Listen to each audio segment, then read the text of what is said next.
what I'm going to present to you here briefly is the 12 positions we're requesting. This kind of ties into your strategic plan you had requested from public safety back at your retreat to talk about where we are, where we're going, how we get there. What we're going to show you is not only that we need the positions, but we're going to show you in data as far as how we're doing. We're also going to show you how we compare to our colleagues around the region. Right now, Amherst County Public Safety, we staff 3 ambulances 24/7, 365. We're staffed across 4 shifts. Each shift has 6 providers, a minimum of 3 of those being an ALS position and 1 captain. And they're spread out across, again, all 4 shifts, and that gives us a total of 28 folks in the operational position. You all did give us the peak truck to bridge that gap, 9 to 5. That's been very successful. But I tell you, our staff is pretty tired. We're using a lot of overtime and stuff for that, and folks are getting worn down. But what an incredible staff we have that continue to do this day in and day out. That we are the busiest department anywhere in the region when you look truck over truck. So when we talk about the awesome employees we have, not only are they doing it, but they're doing an amazing job busier than anybody else. So that's one of the things I'm most proud of. On the fire side, we still have very vibrant volunteerism in the county, but on the EMS side, unfortunately, that's dwindled over the time. Last year, our volunteers only responded a little over 1% of the calls, leaving 99% to our career staff. Last year, we had 5897 calls. When you divide that out amongst 3 ambulances, that's 1,966 calls over the course of the year that each ambulance, the 3 ambulances would run. That's going to be important because as we look at population call volume, that sort of thing, we start looking at Rockbridge, Nelson, Campbell County, Franklin County, some of the others I'm going to go to really quickly. You're going to see that we're busier than anybody else.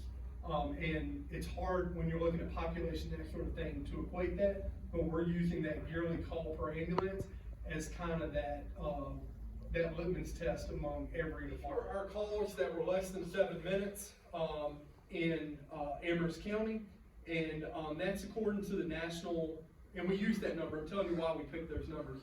NIH, National Institute of Health, average time for U.S. dispatch to an arrival of a non-rural setting ambulance. So less than 7 minutes in non-rural. And we see that pretty well here captured in some of the Madison Heights and here in the town of Amherst area. We did that pretty well. You would think in Madison Heights, place we can get to pretty quick with a truck, and in the town of Amherst, we would like to see all of our calls in the 7-minute marker. Unfortunately, it's not the case, and we'll talk about why that is. Here we were looking at anything under 13 minutes.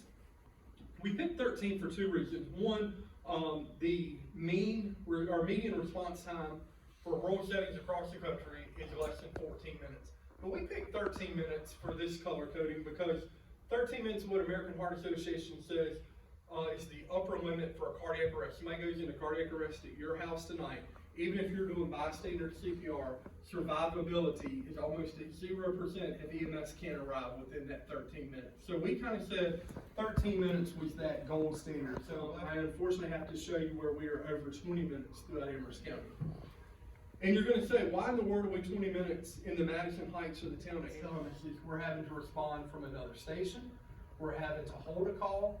We're having to call Lynchburg for mutual aid. We're having to come from the hospital, which we do almost daily, to run a call. We would not like to see, we hate seeing yellow or red in most of these areas. And someone else told me, you have a little bit, you kind of expect that in some of our rural parts of the county because you know you live so far out.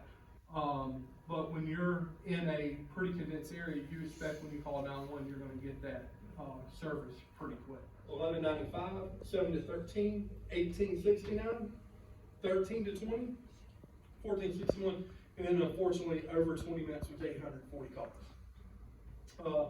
We had a delayed response, what I'm calling delayed, anything over 13 minutes, we know that's kind of the threshold for American Heart Association, 43% of the time, so almost half the time we were over 13 minutes. And so we really believe these numbers are impacted by not having enough staff to cover. If you look at 22 over 23, we had a 5% call increase. 20 to 20, that's a 4-year, we had 15%, and then from 13 to 23, we've had a 33% increase. We typically, when we go back and look, we're seeing about a 5% increase annually. That's contributed to a lot of different things. People can't get in their primary care physician's office. They're waiting until they're in crisis.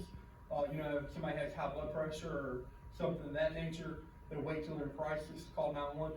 We also see people who are aging in place at home now, wanting to stay at home versus going to a facility, which we all can appreciate. And then our baby boomers. There's a statistic out there, I think all baby boomers will be over 65 years old by the year 2030. And we know that's a large number of folks who are going to be aging in place.